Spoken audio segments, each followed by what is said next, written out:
আসসালামু আলাইকুম। ওয়ালাইকুম আসসালাম রহমতুল্লাহি বারকাতু। আপনারা সবাই কেমন আছেন? আমি অনেক দিন পরে আমার রেসিপি নিয়ে আসলাম। আজকে রেসিপিতে বেশি কিছু করি নাই। আজকে আলু ভর্তা, আর এটা হচ্ছে বতি শাক ভর্তা, আর চিংড়ি মাছ ভুনা, আর আমি চিকেন ভর্তা করব। চিকেন ভর্তা এটা আমার নতুন আজকে এই রেসিপিটা।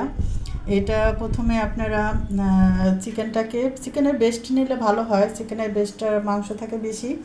চিকেনের বেস্টটা নিয়ে একটু পানি দিয়ে এটাকে সিদ্ধ করে নেবেন হালকা মশলা দিয়ে। সব ধরনের মশলা দিয়েই সিদ্ধ করতে পারেন, আদা রসুন সবই দিতে পারেন। সিদ্ধ করে তারপরে সিদ্ধ হয়ে গেলে এটাকে তুলে ফেলবেন। তুলে এইভাবে এটাকে ছাড়িয়ে নেবেন, ছোট ছোট করে ছাড়িয়ে নেবেন। তারপরে এটাকে আপনারা কাঁচা পেঁয়াজ, কাঁচা মরিচ, ধনে পাতা এগুলি দিয়েও ভর্তা করতে পারেন। আবার পেঁয়াজটাকে ভেজে, শুকনো মরিচ ভেজেও ভর্তা করতে পারেন। আপনারা এভাবে খেয়ে দেখবেন, অনেক টেস্টি এই ভর্তাটা হয়। তো আমার রেসিপিটা আমি এখনও ভর্তা বানাইনি। আমি আপনাদেরকে আবার পরে দেখাচ্ছি বানানোর পরে কেমন দেখা যায়।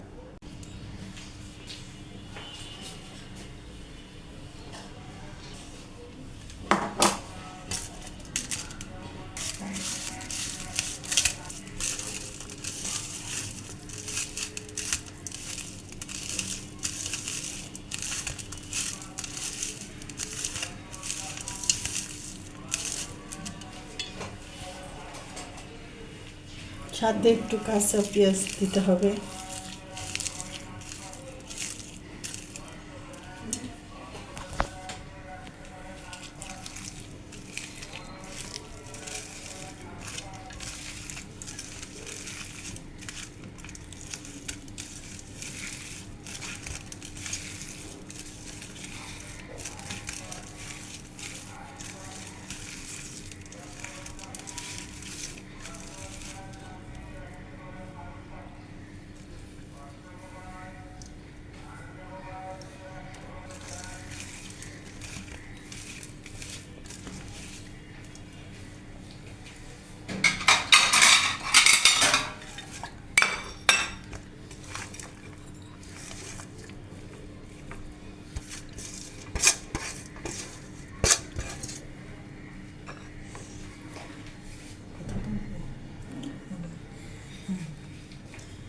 এখন দেখেন এই ভর্তাটা কত লোভনীয় লাগছে, খেতেও অনেক টেস্ট।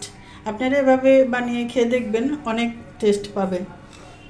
অন্যরকম একটা ভর্তা, মানে এই চিকেনের ভর্তা আমিও জানতাম না এটা কিভাবে করতে হয়। আমি অনলাইনে দেখে আজকে মনে হলো যে আমি একটু ট্রাই করে দেখি কেমন লাগে। তো আমার কাছে অনেক টেস্ট লাগছে। আপনারাও এভাবে করে খেয়ে দেখবেন, অনেক ভালো লাগবে। তো এই পর্যন্তই। আসসালামু আলাইকুম রহমতুল্লাহ বরকাত।